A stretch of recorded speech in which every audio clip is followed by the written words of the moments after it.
लीजिए सुनिए जयशंकर प्रसाद की लिखी कहानी चित्र मंदिर। वाचन समीर गोस्वामी का है। प्रकृति तब भी अपने निर्माण और विनाश में हंसती और रोती थी। पृथ्वी का पुरातन पर्वत विंध्य उसकी सृष्टि के विकास में सहायक था। प्राणियों का संचार उसकी गंभीर हरियाली में बहुत धीरे धीरे हो रहा था। मनुष्यों ने अपने हाथों को पृथ्वी से उठाकर अपने पैरों पर खड़े होने की सूचना दे दी थी। जीवन देवता की आशीर्वाद रश्मि उन्हें आलोक में आने के लिए आमंत्रित कर चुकी थी। यौवन जल से भरी हुई कादम्बिनी सी युवती नारी रीछ की खाल लपेटे एक वृक्ष की छाया में बैठी थी।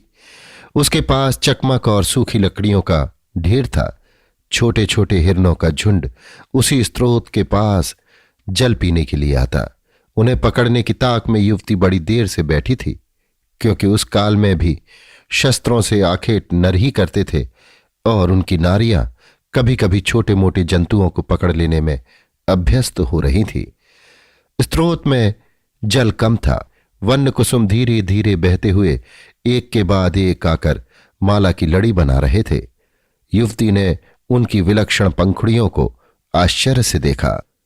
वे सुंदर थे, किंतु उसने इन्हें अपनी दो आरंभिक आवश्यकताओं काम और भूख से बाहर की वस्तु समझा। वो फिर हिरणों की प्रतीक्षा करने लगी। उनका झुंड आ रहा था। युवती की आंखें प्रलोभन की रंग भूमि बन रही थी। उसने अपनी ही भुजाओं से छाती दबाकर आनंद और उल्लास का प्रदर्शन किया। दूर से एक कूक सुनाई पड़ी और एक भद्दे फल वाला भाला लक्ष्य से चूक कर उसी के पास के वृक्ष के तने में धंस कर रह गया। हां, भाले के धंसने पर वो जैसे न जाने क्या सोचकर पुलकित हो उठी। हिरन उसके समीप आ रहे थे, परंतु उसकी भूख पर दूसरी प्रबल इच्छा विजयनी हुई। पहाड़ी से उतरते हुए नर को वो सतृष्ण देखने लगी। नर अपने भाले के पीछे आ रहा था। नारी के अंग में कंप, पुलक और स्वेद का उद्गम हुआ। हां, वही तो है जिसने उस दिन भयानक रीछ को अपने प्रचंड बल से परास्त किया था, और उसी की खाल युवती आज लपेटे थी। कितनी ही बार तब से युवक और युवती की भेंट निर्जन कंदराओं और लताओं के झुरमुट में हो चुकी थी। नारी के आकर्षण से खिंचा हुआ वो युवा दूसरी शैलमाला से प्रायः इधर आया करता और तब उस जंगली जीवन में दोनों का सहयोग हुआ करता। आज नर ने देखा कि युवती की अन्यमनस्कता से उसका लक्ष्य पशु निकल गया। विहार के प्राथमिक उपचार की संभावना न रही। उसे इस संध्या में बिना आहार के ही लौटना पड़ेगा। तो क्या जानबूझकर उसने अहेर को बहका दिया और केवल अपनी इच्छा की पूर्ति का अनुरोध लेकर चली आ रही है? लो, उसकी बाहें व्याकुलता से आलिंगन के लिए बुला रही हैं। नहीं, उसे इस समय अपना आहार चाहिए। उसके बाहुपाश से युवक निकल गया। नर के लिए दोनों ही अहेर थे, नारी हो या पशु। इस समय नर को नारी की आवश्यकता न थी। उसकी गुफा में मांस का अभाव था। संध्या आ गई। नक्षत्र ऊंचे आकाश गिरी पर चढ़ने लगे। आलिंगन के लिए उठी हुई बाहें गिर गईं। इस दृश्य जगत के उस पार से, विश्व के गंभीर अंतस्थल से एक करुण और मधुर अंतर्नाद गूंज उठा। नारी के हृदय में प्रत्याख्यान की पहली ठेस लगी थी। वो उस काल के साधारण जीवन से एक विलक्षण अनुभूति थी। वन पथ में हिंस्र पशुओं का संचार बढ़ने लगा, परंतु युवती उस नदी तट से न उठी। नदी की धारा में फूलों की श्रेणी बिगड़ चुकी थी और नारी की आकांक्षा की गति भी विच्छिन्न हो रही थी। आज उसके हृदय में एक अपूर्व परिचित भाव जग पड़ा, जिसे वो समझ नहीं पाती थी। अपने दलों से दूर गए हुए लोगों को बुलाने की पुकार वायुमंडल में गूंज रही थी, किंतु नारी ने अपनी बुलाहट को पहचानने का प्रयत्न किया। वो कभी नक्षत्र से चित्रित उस स्रोत के जल को देखती और कभी अपने समीप की उस तिकोनी और छोटी सी गुफा को, जिसे वो अपना अधिवास समझ लेने के लिए बाध्य हो रही थी।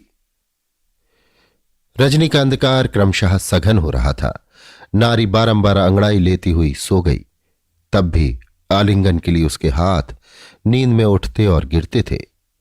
जब नक्षत्रों की रश्मियां उज्जवल होने लगी और वे पुष्ट होकर पृथ्वी पर परस्पर चुंबन करने लगी, तब जैसे अंतरिक्ष में बैठकर किसी ने अपने हाथों से उनकी डोरियां बट दी और उस पर झूलती हुई 2 देव कुमारियां उतरी। एक ने कहा, सखी विधाता, तुम बड़ी निष्ठुर हो। मैं जिन प्राणियों की सृष्टि करती हूं, तुम उनके लिए अलग अलग विधान बनाकर उसी के अनुसार कुछ दिनों तक जीने, अपने संकेत पर चलने और फिर मर जाने के लिए विवश कर देती हो। दूसरी ने कहा, धाता, तुम भी बड़ी पगली हो। यदि समस्त प्राणियों की व्यवस्था एक सी ही की जाती तो तुम्हारी सृष्टि कैसी नीरस होती और फिर ये तुम्हारी क्रीड़ा कैसे चलती। देखो ना, आज की ही रात गंधमादन में देवबालाओं का नृत्य और असुरों के देश में राज्य विप्लव हो रहा है। अतलांत समुद्र सूख रहा है, महामरुस्थल में जल की धाराएं बहने लगी हैं और आर्यावर्त के दक्षिण विंध्य में अंचल में एक हिरण न पाने पर एक युवा नर अपनी प्रेयसी नारी को छोड़कर चला जाता है। उसे है भूख, केवल भूख। धाता ने कहा, हां बहन, इन्हें उत्पन्न हुए बहुत दिन हो चुके, पर ये अभी तक अपने सहचारी पशुओं की तरह रहते हैं। विधाता ने कहा, नहीं जी, आज ही मैंने इस वर्ग के एक प्राणी के मन में ललित कोमल आंदोलन का आरंभ किया है। इनके हृदय में अब भावलोक की सृष्टि होगी। धाता ने प्रसन्न होकर कहा, तो अब इनकी जड़ता छूटेगी ना? विधाता ने कहा, हां, बहुत धीरे धीरे। मनोभावों को अभिव्यक्त करने के लिए अभी इनके पास साधनों का अभाव है। धाता कुछ रूठ सी गई। उसने कहा, चलो बहन, देव नृत्य देखें। मुझे तुम्हारी कठोरता के कारण अपनी ही सृष्टि अच्छी नहीं लगती, कभी कभी तो ऊब जाती हूं। विधाता ने कहा, तो चुपचाप बैठ जाओ, अपना काम बंद कर दो, मेरी भी जलन छूटे। धाता ने खिन्न होकर कहा, अभ्यास क्या एक दिन में छूट जाएगा बहन? तब क्या तुम्हारी सृष्टि एक दिन में स्वर्ग बन जाएगी? चलो, सुरबालाओं का सोमपान हो रहा है, एक एक चषक हम लोग भी लें। कहकर विधाता ने कर्णों की रस्सी पकड़ ली और धाता ने भी। दोनों पेंग बढ़ाने लगी। ऊंचे जाते जाते अंतरिक्ष में वे छिप गईं। नारी जैसे सपना देखकर उठ बैठी। प्रभात हो रहा था। उसकी आंखों में मधुर स्वप्न की मस्ती भरी थी। नदी का जल धीरे धीरे बह रहा था। पूर्व में लाली छिटक रही थी। मलयवात से बिखरे हुए केश पाश को युवती ने पीछे हटाया। हिरणों का झुंड फिर दिखाई पड़ा। उसका हृदय संवेदनशील हो रहा था। उस दृश्य को निस्पृह देखने लगी। उषा के मधुर प्रकाश में हिरणों का दल छलांग भरता हुआ स्रोत लांग गया, किंतु एक शावक चकित सा वहीं खड़ा रह गया। पीछे आखेट करने वालों का दल आ रहा था। युवती ने शावक को गोद में उठा लिया।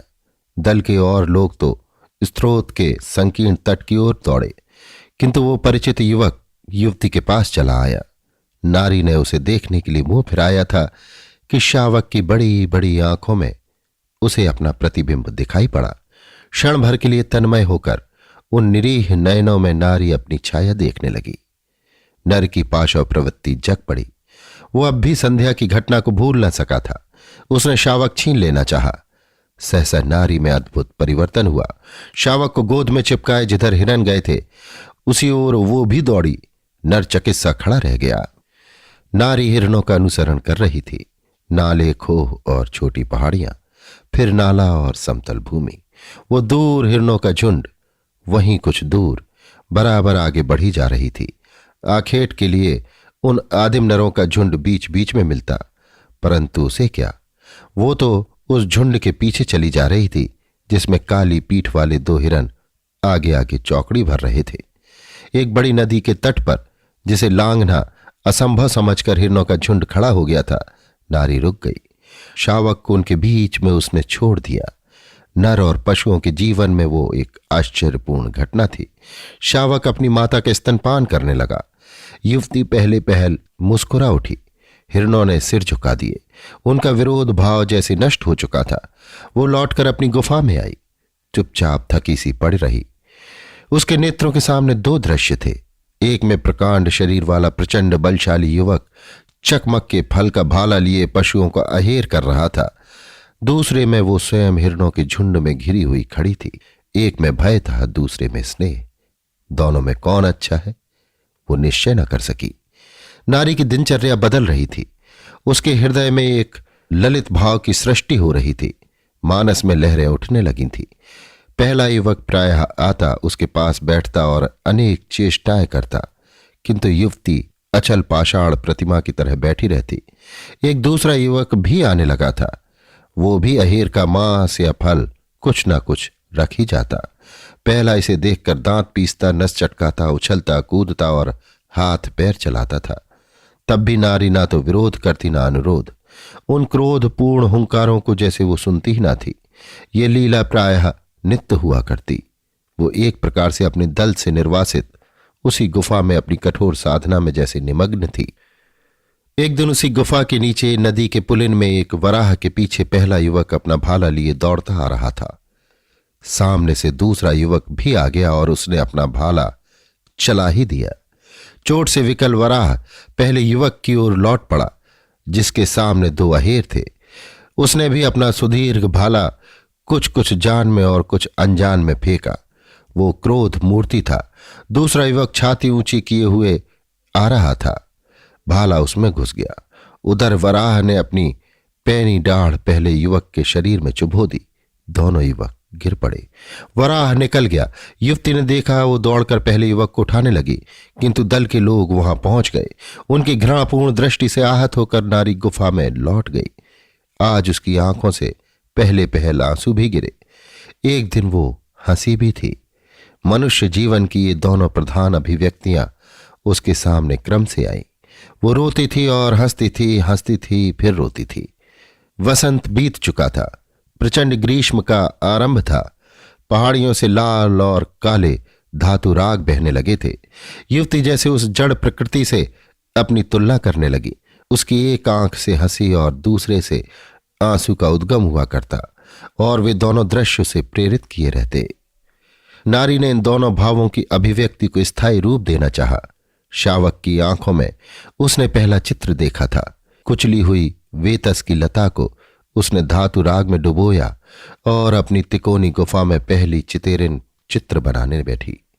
उसके पास दो रंग थे, एक गैरिक, दूसरा कृष्ण। गैरिक से उसने अपना चित्र बनाया, जिसमें हिरणों के झुंड में वो स्वयं वहीं खड़ी थी, और कृष्ण धातुराग से आखेट का चित्र, जिसमें पशुओं के पीछे अपना भाला ऊंचा किए हुए भीष्माकृति का नर था। नदी का वो तट, अमंगलजनक स्थान बहुत काल तक नर संचार वर्जित रहा, किंतु नारी वहां अपने जीवन पर्यंत उन दोनों चित्रों को देखती रहती और अपने को कृतकृत्य समझती। विंध्य के अंचल में मनुष्यों के कितने ही दल वहां आए और गए। किसी ने पहले उस चित्र मंदिर को भय से देखा, किसी ने भक्ति से। मानव जीवन के उस काल का वो स्मृति चिन्ह, जबकि उसने अपने हृदय लोक में संसार के दो प्रधान भावों को प्रतिष्ठा की थी, आज भी सुरक्षित है। उस प्रांत के जंगली लोग उसे राजधानी की गुफा और ललित कला के खोजी उसे पहला चित्र मंदिर कहते हैं। अभी आप सुन रहे थे जयशंकर प्रसाद की लिखी कहानी चित्र मंदिर। वाचन समीर गोस्वामी का था।